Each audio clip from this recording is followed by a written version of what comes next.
Hello friends, white board സോളിലേക്ക് സ്വാഗതം. നമ്മളിന്ന് പോകുന്നത് once upon a time in Trivandrum എന്ന് പറയുന്ന ഒരു പുതിയ ഷോർട്ട് ഫിലിമിലേക്കാണ്. വളരെ ആകസ്മികമായാണ് ഞാൻ ഈ ചിത്രം കാണാനിടയാകുന്നത്. ഈ യൂട്യൂബ് ലിങ്ക് എനിക്ക് ഫോർവേഡ് ചെയ്ത് വരികയും ഞാൻ ഈ ചിത്രം കാണുകയുമാണ് ചെയ്തത്. ഈ ചിത്രം കാണാൻ തുടങ്ങുന്ന സമയത്ത് ഏതാണ്ട് 52 മിനിറ്റ് ഈ സിനിമയുടെ ലെങ്ത് ഉണ്ടായിരുന്നു. അപ്പോൾ ഞാനൊരു ഷോർട്ട് ഫിലിം 52 മിനിറ്റ് എന്ന് പറഞ്ഞാൽ കുറച്ച് ലെങ്തി ആണല്ലോ എന്ന് എനിക്ക് തോന്നിപ്പോയി. പക്ഷേ എന്നാൽ പടം കണ്ടു തുടങ്ങിക്കഴിഞ്ഞ് കഴിഞ്ഞാൽ നമുക്ക് ആ ലെങ്ത് ഫീൽ ചെയ്യത്തേയില്ല. ഒന്നിൽ നിന്ന് ഒന്നിലേക്ക് ക്യാരക്ടേഴ്സ് മൂവ് ചെയ്യുന്നു, അതിൻ്റെ പിന്നെ സ്റ്റോറി റെഫറൻസ് മൂവ് ചെയ്യുന്നു, സിറ്റുവേഷൻ ചേഞ്ച് ചെയ്യുന്നു. വളരെ പെട്ടെന്ന് നമ്മളെ 1 മണിക്കൂർ കഴിഞ്ഞു പോകുന്ന രീതിയിൽ ഈ സിനിമ കൊണ്ടുപോകാനായിട്ട് ഇതിൻ്റെ അണിയറ പ്രവർത്തകർക്ക് സാധിച്ചിട്ടുണ്ട്. ഈ സിനിമയുടെ ഒരു വൺ ലൈൻ എന്ന് പറഞ്ഞു കഴിഞ്ഞാൽ, ഒരു പെയിൻറ്റിങ്ങുമായി ബന്ധപ്പെട്ട് അതിൻ്റെ പുറകെ നടക്കുന്ന കുറേ കള്ളന്മാർ, അത് തേടി വരുന്ന 1-2 പോലീസുകാർ, അവർ തമ്മിലുള്ള ഒരു ക്യാറ്റ് ആൻഡ് മൗസ് ഗെയിമും ഒക്കെയാണ് സിനിമയുടെ ഒരു ഇതിവൃത്തം. കൂടുതൽ കഥയിലേക്ക് പോകുന്നില്ല, കാര്യം ഇതൊരു ഷോർട്ട് ഫിലിമാണല്ലോ. നല്ല രീതിയിൽ ഇതിൻ്റെ ഒരു പെർഫോമൻസ് സൈഡിലേക്ക് വരുവാണെന്നുള്ളത്, ഇത് ലീഡ് ആക്ടേഴ്സ് ഹരികൃഷ്ണൻ, മിഥുൻ വിജയ്, അവരെല്ലാം നല്ല രീതിയിൽ ഇതിൻ്റെ ക്യാരക്ടേഴ്സ് പെർഫോം ചെയ്തിട്ടുണ്ട്. ആ ഒരു മെയ് വഴക്കത്തോടുകൂടി അല്ലെങ്കിൽ ഒരു വളരെ കൈയടക്കത്തോടുകൂടി ഇതിൻ്റെ ക്യാരക്ടേഴ്സ് അവർ പ്രസൻറ്റ് ചെയ്തിട്ടുണ്ട്. പക്ഷേ ഇതിൻ്റെ ഏറ്റവും അൾട്രാ സ്പെഷ്യൽ പോയിൻ്റ് എന്ന് പറഞ്ഞു കഴിഞ്ഞാൽ ഇതിൻ്റെ മേക്കിംഗ് സൈഡാണ്. ജയകൃഷ്ണനാണ് ഇതിൻ്റെ റൈറ്റർ, ഡയറക്ടർ, എഡിറ്റർ. പിന്നെ പരമേഷ് ആണ് ഇതിൻ്റെ സിനിമാറ്റോഗ്രാഫർ. ജോഷ് മാത്യൂസ് ആണ് ഇതിൻ്റെ മ്യൂസിക്. ഈ 3 ഡിപ്പാർട്ട്മെൻറ്റുകളും ടോപ്പ് നോച്ചായിട്ട് വർക്ക് ചെയ്തിട്ടുണ്ട്. നമുക്ക് ഈ ഷോർട്ട് ഫിലിം കാണുമ്പോൾ ഒരു ഹൈ ബഡ്ജറ്റ് കൊമേഴ്ഷ്യൽ എൻ്റർടൈനർ കാണുന്ന ഒരു ഫീൽ നമുക്ക് കിട്ടും. കാര്യം ഇതിൻ്റെ ക്യാമറ ആംഗിൾസ്, ഇതിൻ്റെ പിന്നെ കളർ ഗ്രേഡിങ്, ഓരോ ഫ്രെയിമും ഷൂട്ട് ചെയ്തിരിക്കുന്ന രീതി, അതൊക്കെ വളരെ ഫ്രഷ് ഫീലിംഗ് തരുന്ന രീതിയിൽ, അല്ലെങ്കിൽ സാധാരണ നമ്മൾ ഷോർട്ട് ഫിലിമുകളിൽ കാണാത്ത രീതിയിലുള്ള ഒരു മേക്കിംഗ് സ്റ്റൈൽ നമുക്കിതിൽ കാണാനായിട്ട് സാധിക്കും.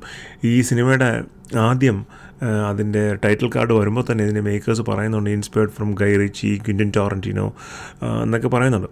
ആ ഒരു ഫീൽ നമുക്ക് കാണുന്നുണ്ട്. ക്വിൻ്റൻ ടാറന്റിനോയുടെ ഹേറ്റ്ഫുൾ 8 എന്ന് പറയുന്ന ചിത്രവുമായി ബന്ധപ്പെട്ട് ഒരു റെഫറൻസ് ഇതിൽ വരുന്നുണ്ട്. അതിനൊരു റെഫറൻസ് എന്നല്ല, ആ ഒരു സ്റ്റൈലിലാണ് ഈ പടം പോകുന്നത്. പിന്നെ ബൂൺഡോഗ് സൈൻസ് അല്ലെങ്കിൽ ബ്രേക്കിംഗ് ബാഡ്, അതുപോലുള്ള സീരീസുകളിലെ ക്യാരക്ടേഴ്സുമായിട്ടൊക്കെ ആയിട്ട് കുറച്ച് റെഫറൻസൊക്കെ വരുന്നുണ്ട്. ഈ റെഫറൻസ് അല്ലെങ്കിൽ ഇൻസ്പിറേഷൻസൊക്കെ വരുന്നുണ്ടെങ്കിൽ പോലും നമ്മുടെ മേക്കേഴ്സിൻ്റെ ഒരു തനത് സിഗ്നേച്ചർ ഈ സിനിമയിൽ നമുക്ക് കാണാനായിട്ട് സാധിക്കും.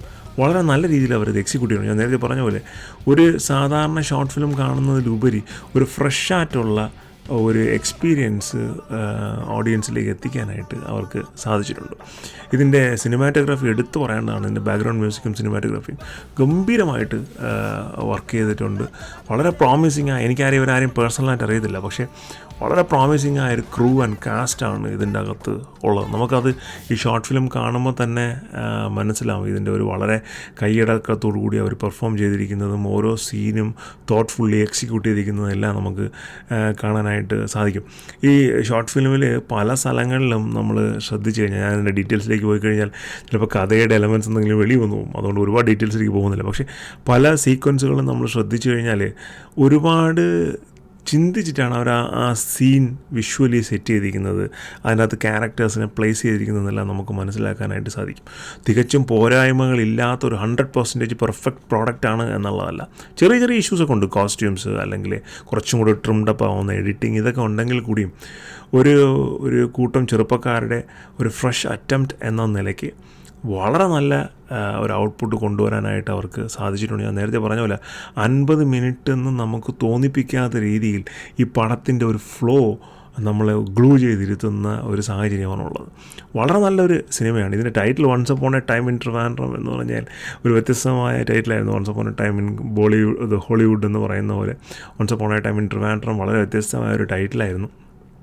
ആ ടൈറ്റിൽ തുടങ്ങി സിനിമയുടെ അവസാനം വരെ അതിൻ്റെ ഒരു ഫ്ലോ ആൻഡ് പഞ്ച് മെയിൻറ്റെയിൻ ചെയ്യാനായിട്ട് ഇതിൻ്റെ മേക്കേഴ്സിന് സാധിച്ചിട്ടുണ്ട്. ഡെഫിനറ്റ്ലി ഷുവറാണ് ഇതിൽ വർക്ക് ചെയ്തിരിക്കുന്ന ആൾക്കാരൊക്കെ മലയാള സിനിമയിലൊക്കെ എത്തിപ്പെടാനും അതിൻ്റെ അകത്തൊക്കെ പിന്നീട് പേരുകളൊക്കെ നമ്മൾ കേൾക്കും എന്നുള്ളതിൻ്റെ അകത്ത് എനിക്ക് യാതൊരു സംശയവുമില്ല. കാര്യം ആ രീതിയിൽ ഈ സിനിമ നല്ല ഒരു കംപ്ലീറ്റ് പ്രോഡക്റ്റായിട്ട് ഓഡിയൻസിൻ്റെ ഫ്രണ്ടിലേക്ക് കൊണ്ടുവരാനായിട്ട് ഇവർക്ക് സാധിച്ചിട്ടുണ്ട്. എന്തായാലും നിങ്ങൾ ചിത്രം കാണുക. ലിങ്ക് ഞാൻ ഡിസ്ക്രിപ്ഷനിൽ ഇടാം.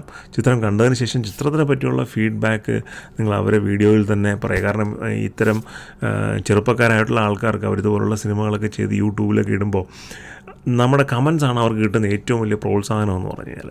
സോ നമ്മൾ ട്രൂത്ത്ഫുള്ളിയുള്ള കമൻസ് പോസ്റ്റ് ചെയ്യുക. നിങ്ങൾ ഇപ്പോൾ നല്ലതാണെങ്കിലും ഇമ്പ്രൂവ് ആകാനുണ്ടെങ്കിലും ഒക്കെ നല്ല ഒരു കൺസ്ട്രക്റ്റീവായിട്ടുള്ള ഫീഡ്ബാക്ക് അവർക്ക് കൊടുക്കുക.